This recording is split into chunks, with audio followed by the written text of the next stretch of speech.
Sziasztok! A mai téma az napok óta érlelődik bennem, az így a fiatalságról szól, és ez az én véleményem, és lehet vele szembe menni, hogy jaj, de kicsit el kéne gondolkozni. Otthon is van nagyon-nagyon sok rossz történés, ugye gyerekek terén, az iskolai és iskolán kívüli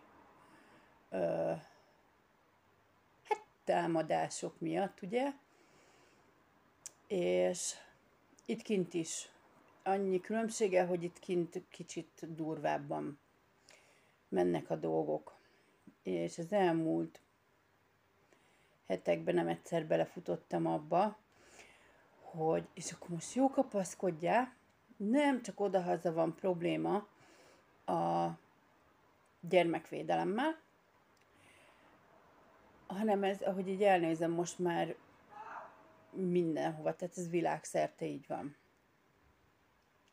Ugye itt kint sokan az én hozzáállásomat nem értik meg, hiszen Franciaország az sose volt kommunista ország. Én nem mondom hány éves vagyok, mert nagyon sok, de én egy kommunista országban nőttem föl, én egy kommunista országban jártam iskolába, én ott kezdtem el dolgozni. És ugye abba az akkori világba elvárták azt, hogy gyors, precíz és hibátlan munkát adj ki a kezedből. Én az iskolába nem szerettem járni, engem is nagyon sokat bántottak az osztálytársaim, de ami a különbség most és akkor, hát először is nem volt telefon. Tehát nem tudtak arról videót csinálni, hogy az egyik a másikát hogy rúgja föl. 2. A tanár nem egyoldalúan büntetett, hanem próbálta meghallgatni mind a két felet, hiszen egy érmének is két fele van, mint tudjuk, és néha nem árt meghallgatni mind a kettő felet. 3. Volt szava a tanárnak, volt szava a szülőnek. Tehát én emlékszem rá, hogy volt egy alkalom, amikor az egyik osztálytársamat nagyon csúnya szót használtam, hülye. De kvázi lehülyéztem az egyik osztálytársamat, és erre föl berángatta az osztályfőnököm az édesanyámat, és akkor ott mondta neki, hogy hát a lánya úgy beszél, mint a kocsis. Na hallana most?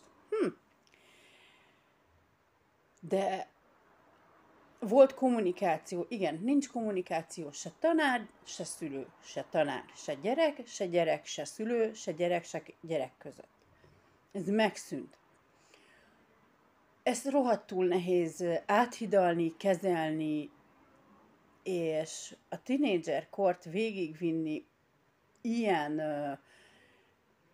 abszurd feltételek mellett baromi nehéz. Rettentően nehéz, mert nekem is van egy fiam. Idén lesz 19 éves, hurrá, felnőtt, mondjuk úgy, hogy egész nyugisan átvészeltük ezt a kamaszkort. Volt rá példa, lévén ő többnek néz ki, mint amennyi egy-két pár évvel ezelőtt nyáron.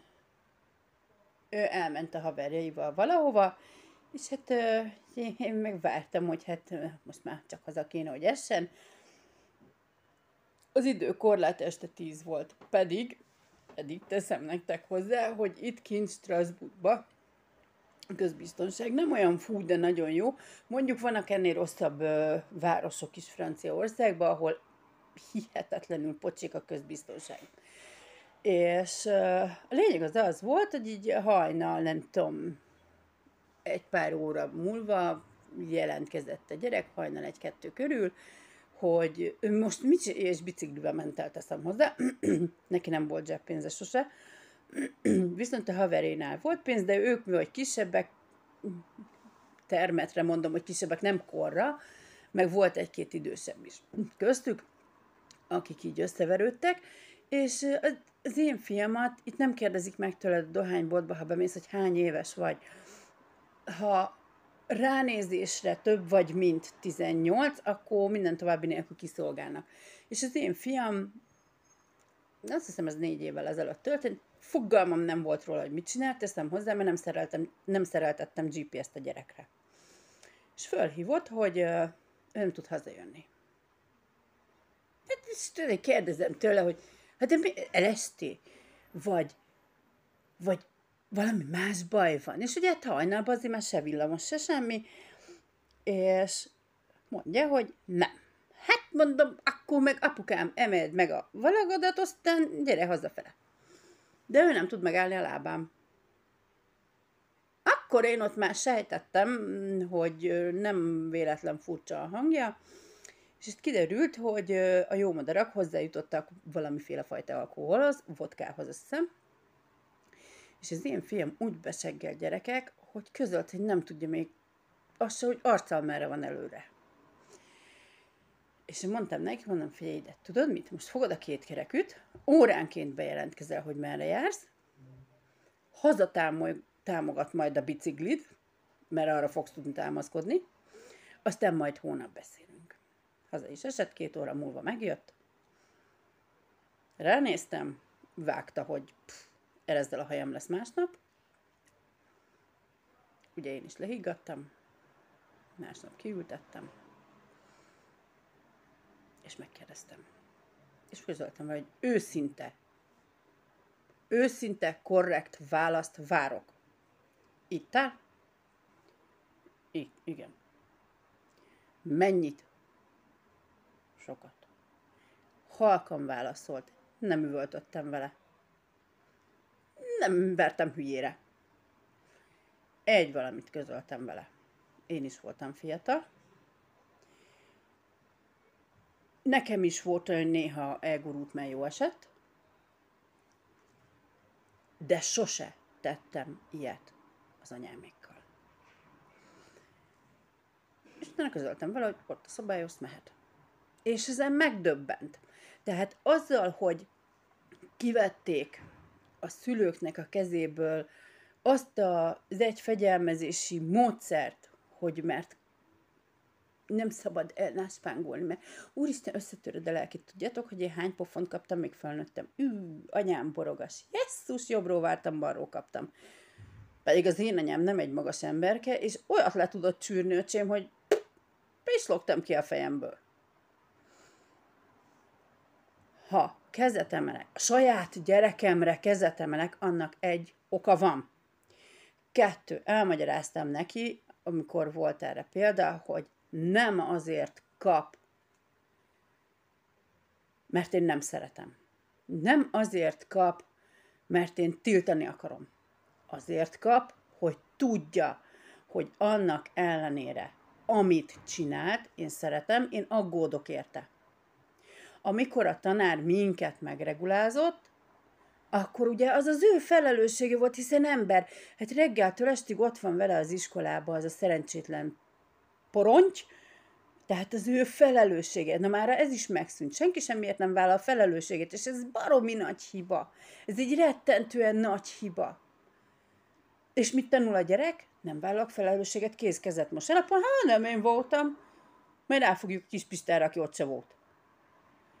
És a felnőtt ugyanezt csinálja a gyerekek.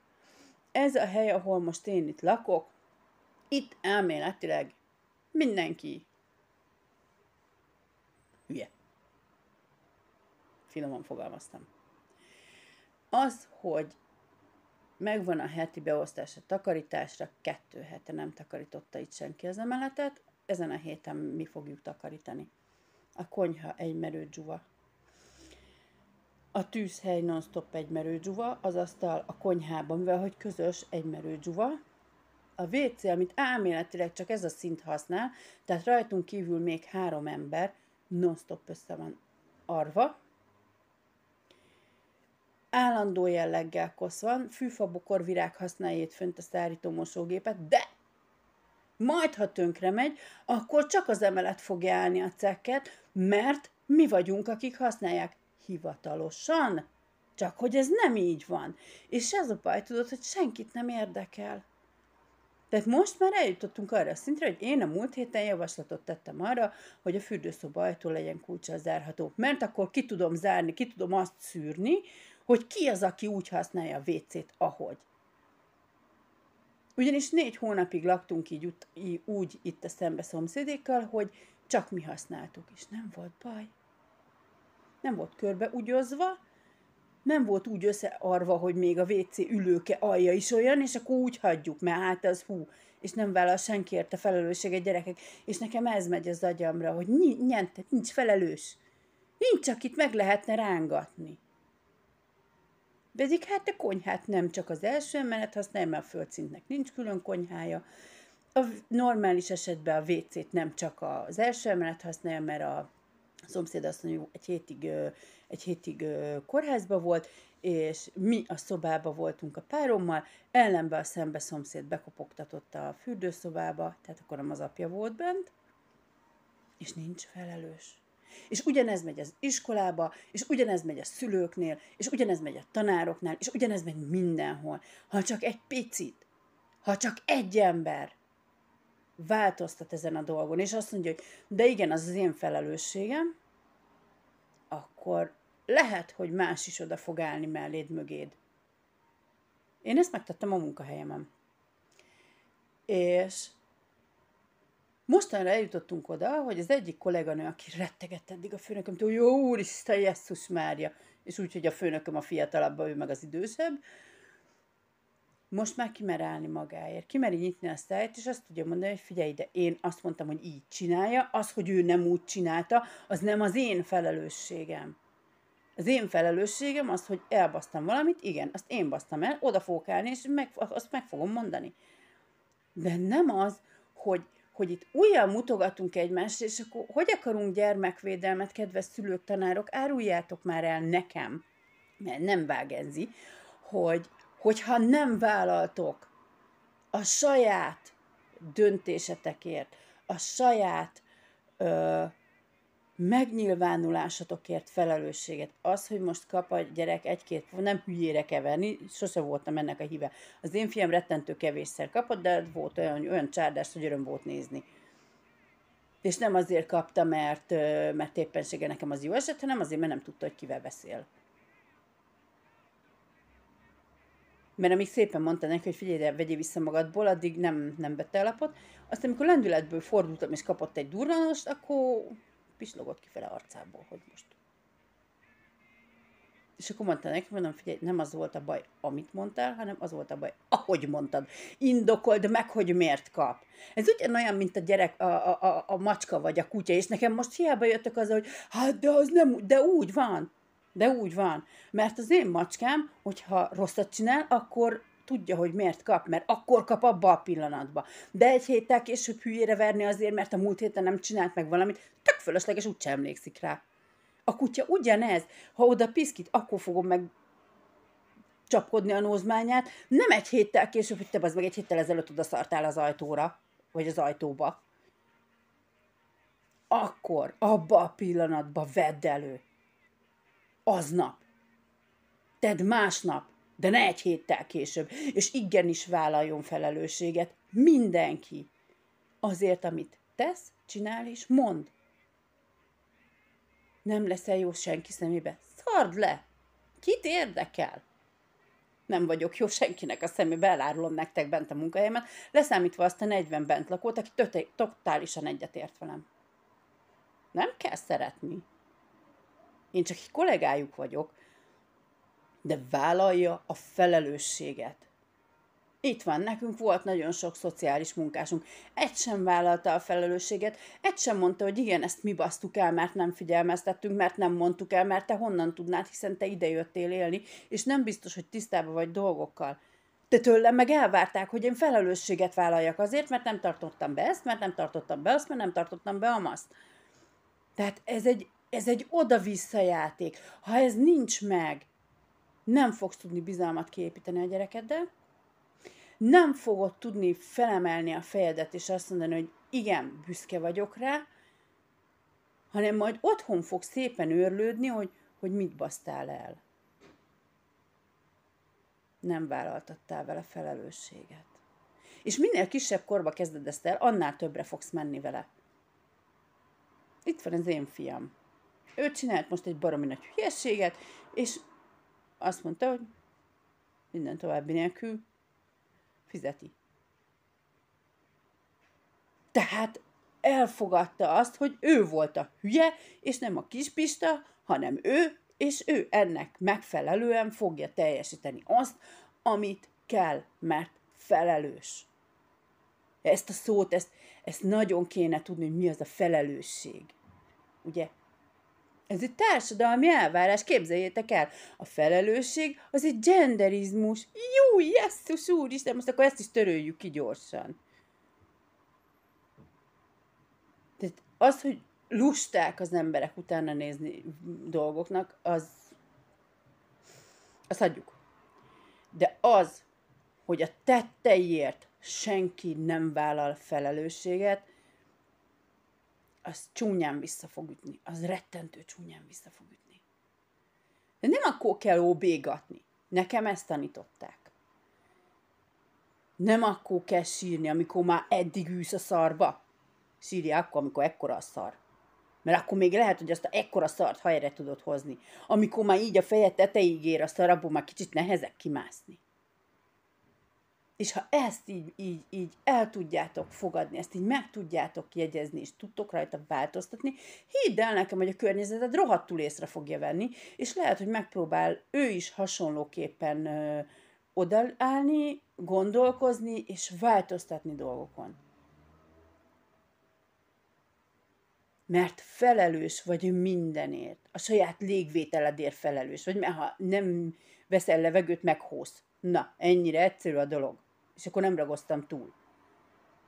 Ha magad mellé veszel egy kis állatot, felelősséggel tartozol érte, mert öcsém az nem fogja tudni kinyitni a tasakos kaját, az nem fogja tudni magát kiszolgálni száraz tápja, de mondjuk azzal igen, meg kirágja az acskót, hogyha elérhető közelségben van, de ha elzárod, éhendöglik, nem cserélsz neki vizet, szomjan hal, ha nem takarítod ki a pisilő kakilióka helyét, akkor nyakig szaros lesz-e, büdös lesz-e, és akkor majd kit fogsz hibáztatni, azt a szerencsétlen négylábút, akiért te felelősséggel tartozol, vagy tükörbe fogsz nézni, és azt mondod, hogy fú, ezt nagyon elbasztam, és nem így kellett volna csinálni. Vagy rögtön az első perctől kezdve úgy csinálsz, és úgy foglalkozol vele, hogy az jó legyen, és akkor nem kell szégyenkezni, nem kell megbotránkozni. Sokan vállalnak gyereket, mert ez mekkora poén, mert milyen cuki, mikor kicsi. Ja, csak bazd meg, tudod, az elkezd fölnőni. Elkezd az idegeidre menni, mert egy nap 100 000-szer nézd meg egy mesefilmet, de neked már a könyöködön jön ki a CD elkopott, tehát másikat kell szerezni. Végigmentem mindezen, végigmentem. Az én gyerekem azért nem üvöltött a boltba, ezt most elmondom nektek, és akkor ezt fogadjátok meg egy jó tanácsnak, mert a fülébe sugtam, hogy most nincs rá, de jövő hónapban megkapod. És így volt. És nem követelőzött, és nem akadékoskodott. Amikor már így kamasz lett, akkor kicsit úgy nem első blikre, de talán a negyedikre megértette, hogy nem most, majd ha telik rá, akkor kapni fog egy másik biciklit. De megkapta. Ne csinálj a szádból segget, mert ez is a felelősség része. Ha azt mondod, hogy majd, ne kösd időhöz, mert nem biztos, hogy te akkor arra az időpontra meg tudod ezt csinálni, teljesíteni tudod. Mondd azt, hogy majd, de ne távlati jövőre gondolj, hanem közeli jövőre. Tehát, hogy nem most, majd egy fél év múlva. Már itt van egy időkorlát ugyan. De tudja, hogy azon belül, vagy esetleg fél év elteltével, de megkapja azt a valamit. De nem hónap, meg nem hónap után. És akkor nem fog hisztizni. És akkor nem lesz elviselhetetlen. Tehát ezen ennyire egyszerűen el kéne tudni gondolkozni. A tanároknak úgy szintén. Mindenkinek. És akkor nem volna az, hogy mert a gyerek kezelhetetlen, mert hogy mit csinált, mi is mit csináltunk az iskolában. Jesszus Máriám, én félkörnyéket hülyére vertem. Kaptam én is, kapott a másik is. Ennyire egyszerű volt a dolog. De a tanár sosem bántott minket azért, mert neki mentünk a másiknak. Mindig megkérdezte, hogy mi volt az oka, majd aztán a szülőket, hogyha úgy volt, elővette. De nem az, hogy nem engedjük megvédeni a saját kölykeinket másokkal szembe, hanem csinálunk belőle egy ilyen anyámasszony katonáját, aki bebújik a mindenkinek a háta mögé, és akkor arra vár, hogy majd más segítsen, nem fog senki segíteni, elárulom neked. Ha te magadért nem állsz ki, nem fog érted senki se kiállni. Tehát ez egy korán nagy tévhit, hogy ez hihetetlen. Ezen így gondolkozzatok el. Én így már ennyit szerettem volna kis előadásként elmondani nektek, aztán majd találkozunk.